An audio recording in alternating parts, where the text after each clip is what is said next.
मस्जिद दा सेन है सारा। 7 मई भारतीय इतिहास की एक और गौरवशाली तारीख। ये तारीख भारत तो याद रखेगा ही, लेकिन पाकिस्तान इस तारीख को भुला नहीं पाएगा।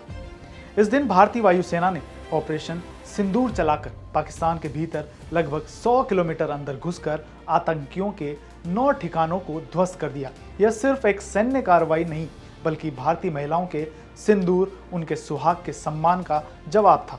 ऐसा जवाब जिसकी पाकिस्तान ने कल्पना भी नहीं की थी।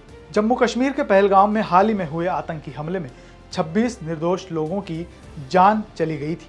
इसके जवाब में भारत ने महज 25 मिनट में एक सुनियोजित और सटीक एयर स्ट्राइक कर आतंक के अड्डों को नेस्तनाबूद कर दिया।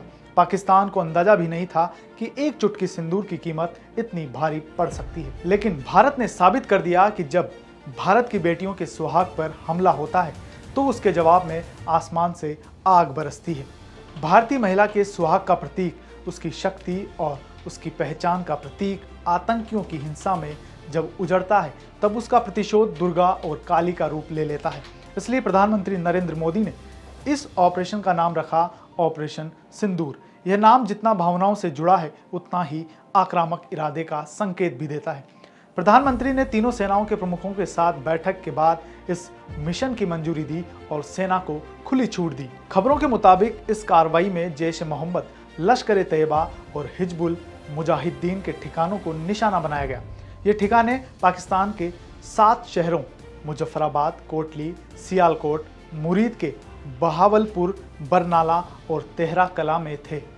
स्ट्राइक के बाद पाकिस्तान में हड़कंप मच गया। स्कूल, कॉलेज, सरकारी संस्थान बंद कर दिए गए और एयर स्पेस को अस्थायी रूप से सील करना पड़ा।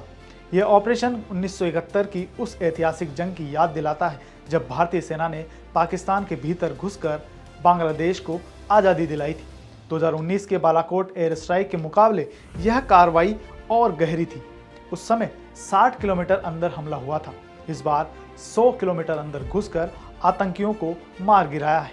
ये ऑपरेशन सिर्फ पाकिस्तान नहीं, पूरी दुनिया को बता रहा है भारत अब रक्षात्मक नहीं, आक्रामक नीति पर चल रहा है। अगर पाकिस्तान ने अपनी हरकतें नहीं रोकी तो भारतीय सेना की अगली कार्रवाई इस्लामाबाद और कराची तक भी पहुंच सकती है। भारतीय सेना ने अपनी प्रेस कॉन्फ्रेंस में साफ कर दिया कि यह एक सीमित और सटीक जवाबी कार्रवाई थी। केवल आतंकी ठिकानों को निशाना बनाया गया। लेकिन पाकिस्तान को अब चेतावनी साफ मिल गई है।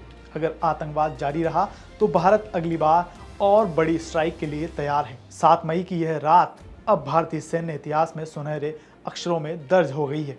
ऑपरेशन सिंदूर सिर्फ एक सैन्य सफलता नहीं, बल्कि यह भारत की संस्कृति, परंपरा और जन भावनाओं की जीत है। एक चुटकी सिंदूर की कीमत आतंकियों के लिए अब खून के आंसू में बदल गई है।